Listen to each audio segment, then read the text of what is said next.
In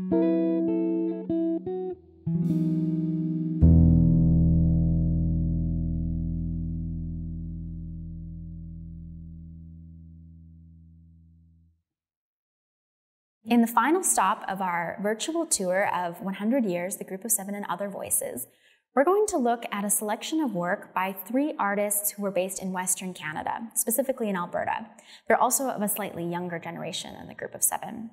So first we have Euphemia McNaught and Illingworth Kerr, and they were both from small towns in northern Alberta and Saskatchewan, but they traveled to Toronto to study at the Ontario College of Art, where they counted several Group of Seven members as their teachers. And this included Frederick Varley, J.E.H. MacDonald, and Arthur Lismer. Now, both these artists were interested in the Group of Seven's approach to the landscape and to a kind of sense of Canadian identity through art, but they wanted to bring that idea back to their home landscapes, particularly to the prairies and to northern Alberta, areas that the Group of Seven often didn't paint in. So we have some examples of Euphemia McNaught's printmaking in the Peace River region, and she was really important to the art and culture of northern Alberta, and a landscape painting by Illingworth Kerr that depicts the prairies and rolling hills. So finally, we have the work of Maxwell Bates. Now, Bates actively rejected the Group of Seven's dominance and their preoccupation with landscape.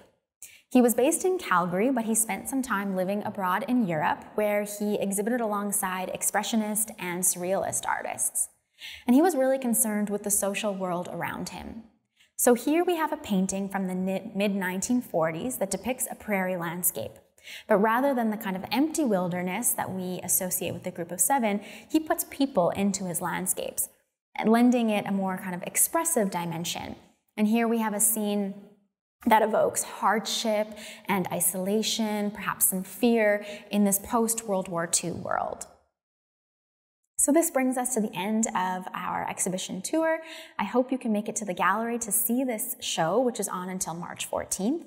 And if you're interested in hearing more about this show, particularly work by Tom Thompson and the Group of Seven, you can refer to our website for an earlier virtual tour I did.